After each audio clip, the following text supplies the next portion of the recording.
Je prie, mais je ne sens rien.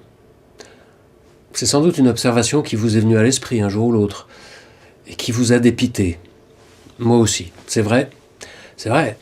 On voudrait communiquer avec Dieu, le créateur de l'univers, c'est pas rien tout de même. Et il serait normal que ça produise quelque chose de sensible, une émotion, des sentiments ou un bien-être particulier. Parfois d'ailleurs, cela arrive. Et souvent, cela n'arrive pas. D'où la question, suis-je normal ? Est-ce que je prie comme je dois prier ? Est-ce que j'ai raté une marche quelque part ? Alors comment aller plus loin ? Charles Bonnet, qui est un prêtre formateur, m'a raconté un jour cette petite image que je vous partage parce qu'elle pourra peut-être nous aider. La prière, eh bien, c'est comme la tartine du matin, au petit déjeuner. Certains matins, il y a de la confiture sur la tartine. Et c'est très bien, c'est sucré, c'est bon, ça se mange goulûment, avec plaisir. Et certains matins, il n'y a plus de confiture. Il ne reste que le pain, et il est même parfois un peu dur. Et pourtant, en y réfléchissant, c'est bien le pain qui nourrit. Ce sont des sucres lents qui donnent la véritable énergie.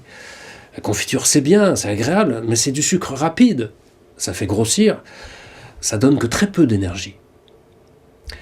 Eh bien, la prière ressemble souvent à cela.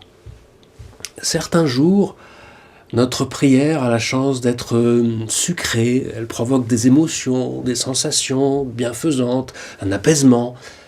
Puis d'autres jours, notre prière pourra paraître sèche, rugueuse, ennuyeuse même.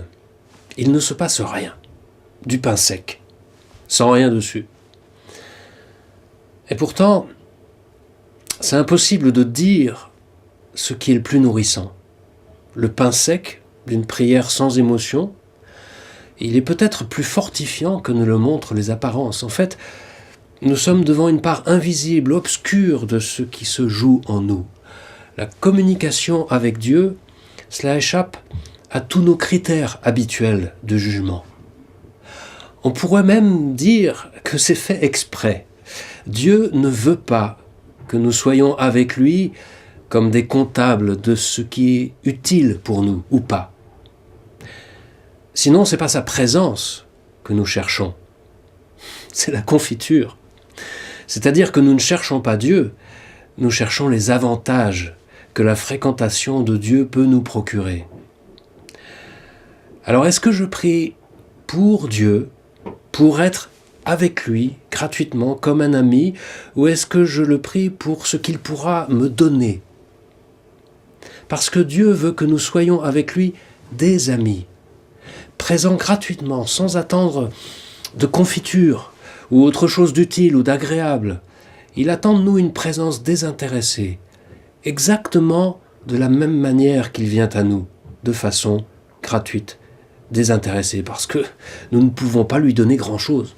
Alors quelle amitié réelle, solide, pourrait durer dans le marchandage ou la demande permanente ?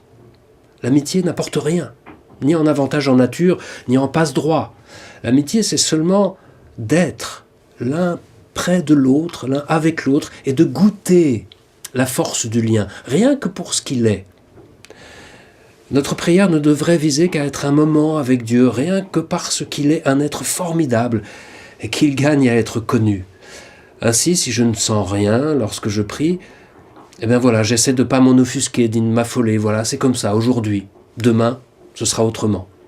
Si j'ai rien senti, Dieu, lui, était au rendez-vous. Et il a aimé ma présence à ses côtés.